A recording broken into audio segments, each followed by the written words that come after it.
అడిగిరి. అందుకతడు ప్రవక్త అయిన యెషయా చెప్పినట్టు, నేను ప్రభు త్రోవ సరళం చేయుడి అని ఈ అరణ్యములో ఎలుగెత్తు చెప్పు ఒక శబ్దము అని చెప్పాను. హల్లెలూయా. ఇప్పుడు మనం యెషయా గ్రంథంలో చదివాం ఆ ప్రవచనం. ఈ యొక్క బాప్తిజం ఇచ్చి యోహాను కోసమే అక్కడ యెషయా ప్రవచిస్తూ ఉన్నాడు. యెషయా బాప్తిజం ఇచ్చి యోహాను వస్తాడు, ఆయనే మార్గం సరళం చేస్తాడని చెప్పలేదు. అలా చెప్పలేదు. ఆయన ఏమని చెప్పాడంటే, అరణ్యంలో ఒకడు యెహోవాకు మార్గం సిద్ధం చేయడానికి వస్తాడని చెప్పాడు. అతను ఎవరు అన్నది అక్కడ ఇన్ఫర్మేషన్ ఇవ్వలేదు. కానీ ఆ ప్రవచనం ఇక్కడ నెరవేరుతున్నప్పుడు ఆ యెషయా ప్రవచించిన ప్రవచనం ఆధారంగా వచ్చిన వ్యక్తి ఇక్కడ బాప్తిజం ఇచ్చి యోహాను అన్న సంగతి ఆయనే ఇక్కడ లేఖనం ద్వారా రూఢి చేస్తా ఉన్నాడు. హల్లెలూయా. ఇక్కడ ఆయన రూఢి చేస్తాను ఏమంటాడంటే, మీరు ఎవరు అని ఆ శాస్త్రులు పరిచయాలు అడుగుతున్నారు. పెద్ద మనుషులు అక్కడ ప్రధాన యాజకులు ఉన్నారు.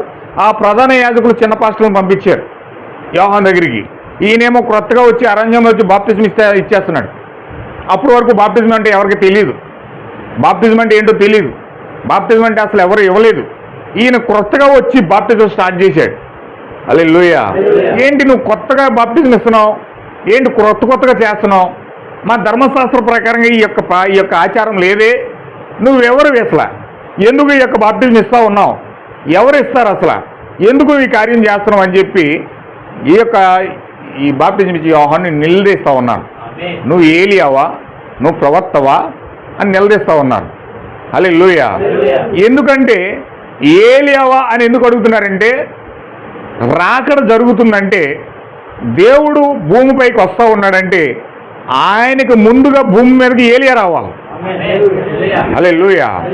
ఏలియా రాకుండా రాకడనే జరగదు. ఏలియా వచ్చిన తరువాతనే, మార్గాన్ని సిద్ధపరిచిన తరువాతనే దేవుడు భూమిపైకి రావాలి మెస్సియాగా. హల్లెలూయా. అదంతా కూడా ధర్మశాస్త్రం ఆ విధంగా చెప్తూ ఉంది. అయితే ఇక్కడ ఆ యొక్క శాస్త్రులు, సద్దుకేయులు, హెరోదీలు అడుగుతున్నారు. ఏమని అడుగుతున్నారంటే, నువ్వు ఏలియావా అని అడుగుతున్నారు. ఆయన ఏమంటున్నాడు, నేను ఏలియాను కాదు, నేను ఆ ప్రవక్తని కాదు, నేను మెస్సియాను కూడా కాదు, నేను ఎవరినంటే అరణ్యంలో ఎలుగెత్తు చెప్పడానికి, ప్రభు త్రోవ సరళం చేయడానికి దేవుడు యెషయా ద్వారా ప్రవచించిన ఆ ప్రవచనం యొక్క నెరవేర్పు నేనే. హల్లెలూయా. అంటే ఈ ప్రవచనం యొక్క నెరవేర్పు ఎవరంటే, యెషయా ప్రవచించిన ప్రవచనం యొక్క నెరవేర్పు ఎవరంటే యోహాను అయి ఉన్నాడు. ఇప్పుడు యోహాను వచ్చి అక్కడ మాట్లాడుతూ ఉన్నాడు. యోహాను వచ్చి మాట్లాడుతున్నాం, నువ్వు క్రీస్తు అయినను, ఏలియా అయినను, ఆ ప్రవక్త అయినను కాని ఎడల